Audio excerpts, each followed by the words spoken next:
Hello, my Mercurial mercenaries! A bit of a time waster here. It's a Saturday night. It's currently the Queen's 92nd birthday, and they're celebrating it at the Royal Albert Hall, and it's on the television. And it was quite funny. Zoe Ball presenting, grabbing the mic like this, both hands. Someone's told her, just seize it, seize the day, seize the day. Breathe, girl, breathe. I don't blame people for being nervous. Welcome, Your Majesty the Queen, and the Queen comes out. She's there to celebrate her 92nd birthday with everybody. She takes her seat. She looks miserable. Our Queen always looks miserable.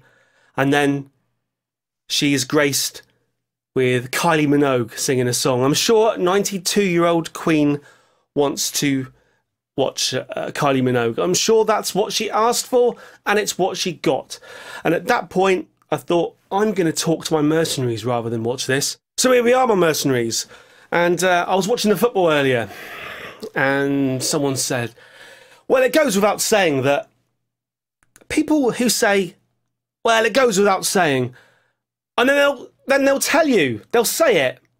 Well, it goes without saying, and they'll say it. So my question to you, first of all, is there really anything that goes without saying? Think that one through, my mercenaries. Let me know. Is there anything that goes without saying? I don't know. I don't know. Another one is, and now, and they need no introduction. And then they introduce them. Needing no introduction, tonight, I present Kiss! My topic of conversation is probably going to surprise you tonight, my mercenaries.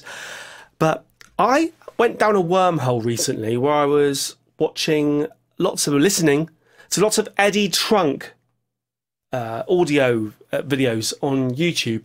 Now, I don't know anything about Eddie Trunk, and I haven't Wikipedia'd him, but I gather that he must be an American DJ, American radio host, and he seems to have a really good American rock show.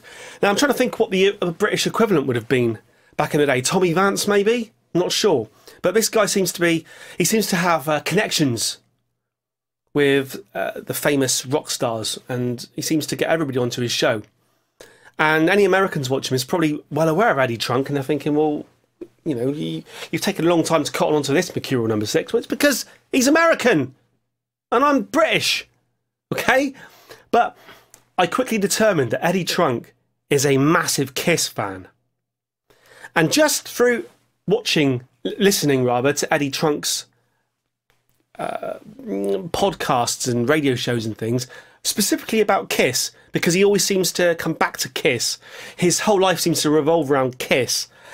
By osmosis, I now feel like I know a lot about Kiss. And this is through listening to none of their music. None of it. But I know that Kiss started in the 70s. I know Kiss. I've got Paul Stanley on guitars, vocals, Gene Simmons on bass vocals, Ace Frehley on guitar, and Peter Criss on drums. And that was the 70s lineup. They wore makeup. They did a few albums wearing the makeup.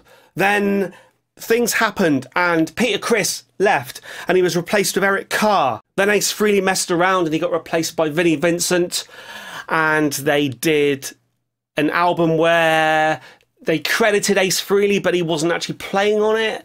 I think the Vinnie Vincent album might have been the first album where they took their makeup off, and then they replaced Vinnie Vincent with someone called Bruce, and then Eric Carr died and was replaced by Eric Singer. Then they had a reunion where they got Ace and Peter Criss back, and then there's the current version of the band that Eddie Trunk's not happy about, because they have Tommy Thayer, or Tommy Thayer, and Eric Singer, but they are dressed in the makeup of Ace Frehley and Peter Criss, whereas people weren't so annoyed in the past because when Eric Carr replaced Peter Criss, he had a different makeup, and when Vinnie Vincent replaced Ace Frehley, he had a different makeup. But the current version of Kiss is wearing the same makeup as the original version of Kiss, and that, in a nutshell, is my history of Kiss by not listening to a single note by them.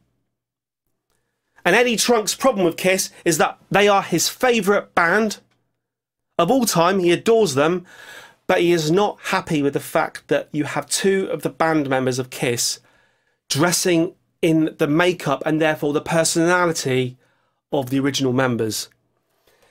This is all by osmosis, my mercenaries, and I also know that Paul Stanley's voice is shot. We know that Gene Simmons is an ego the size of not only the planet Jupiter, but all its surrounding moons. Ace Frehley seems like a loose cannon.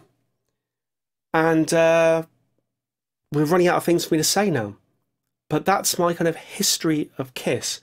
Now, the problem I've got to get over to people, probably in America here, is that, honestly, and you guys from the UK, correct me if I'm wrong here, but Kiss didn't really have an impact here. But when I hear Americans talk about Kiss, they talk about them. They were obviously a really important band of their day. They didn't really mean a lot here. I remember Crazy Nights, and the idea of us holding Kiss to our hearts, it just doesn't happen here. And as I was thinking all this, I wanted to kind of portray to you, in the first instance, my knowledge of Kiss. And then I remembered that I own one Kiss album. I own Dressed to Kill by Kiss, Dressed to Kill. And I like that album. It's quite relatively raw, poppy, catchy rock and roll. And then I remembered something. I've seen Kiss live. I've seen Kiss live. I saw Kiss in 1992 on their Revenge tour, and Danger Danger was supporting them. So I've seen Kiss live. Can't really remember it. I remember it being pretty average, really.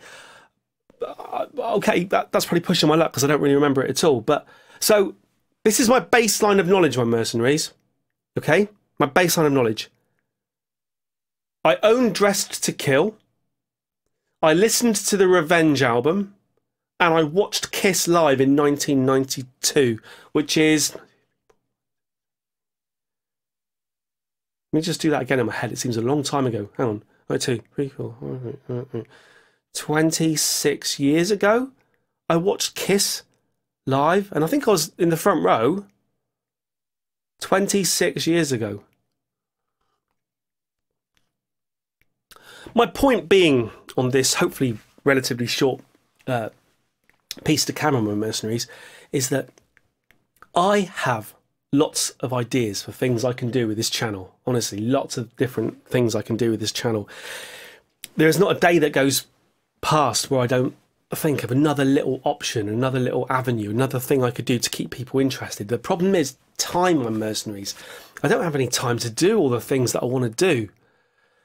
And it's a shame, because left to my own devices, I could entertain you more than Kylie Minogue standing naked at Niagara Falls, holding a massive pillow stuffed with goose feathers, greased, buttered. Forgot what I was saying. What was I banging on about? Kiss! So I thought, I'm doing this series, and some of you watch it, some of you don't, where I listen to albums. In fact, earlier on today, I made the mistake. I've done this a couple of times now, but I finally pressed on the video itself. I noticed that some videos have been cropping up on my feeds of react videos by people. And I usually ignore them because I get the concept of it. You put something on and react to it, I get it. I clicked on one, and it was someone reacting to Metallica's One. And they really were, I've said this before to you guys, but they really were just watching it and nodding. And it had, I thought, something like 13,000 views or something, and the channel has got... Anyway, my point being, what's my point? Oh yeah, I do these react videos. No, I don't. Yes, I do. I get albums, I put them on. I'm still intending to listen to Kendrick Lamar. And I thought Eddie Trunk, by talking continuously about Kiss and I've heard all the stories. I've heard the interviews. I've listened to interviews from Peter Criss. I've listened to interviews from Ace Frehley. I've heard stories about Paul Stanley's. I mean, look, historically, I know Gene Simmons as being an ego. He was a star of a film I used to like. Now, what was it called? Something like Runaway? Not sure about that. I'll have to look that up, but I don't do research. With the killer robots? What was it called? I'll stick with Runaway for the minute. And I've seen him in interviews. I've seen him claim things like he can copyright the Spider-Man thing.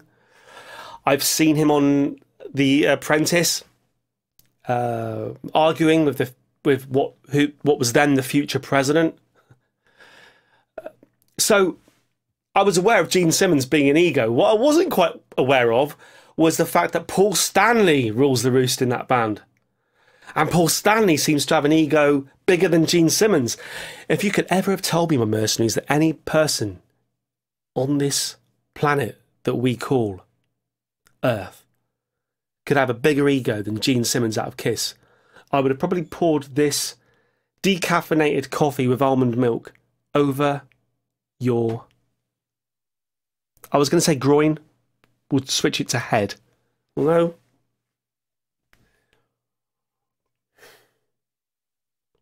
What was I saying?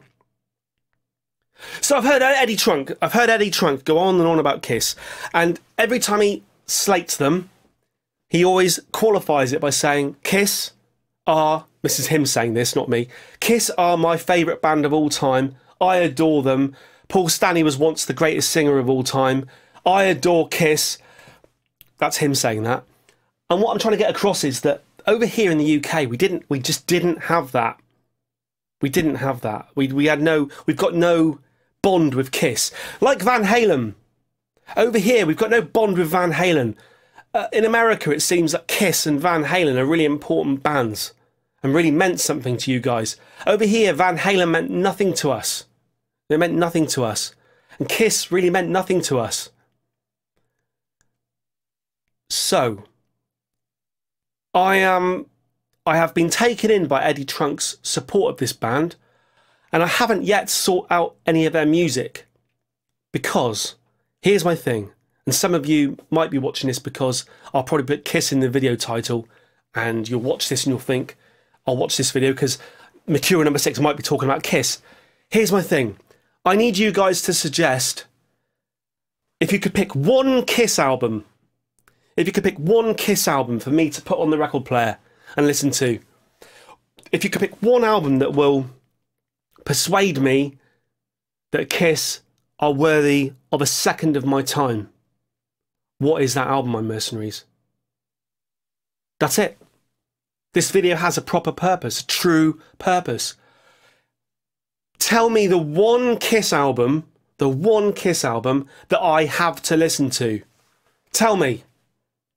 Put your answers down below. Convince me of this American institution. Convince me. Convince me. And again, if you've watched this far, thank you for watching. I appreciate everything you guys do, and like I say, I'm coming up with new ideas in my head all the time. I just can't put them to paper, my mercenaries, because of time isn't on my side. No, it isn't. Thank you, my mercenaries. Over. And have I finished? Is that everything I was going to say?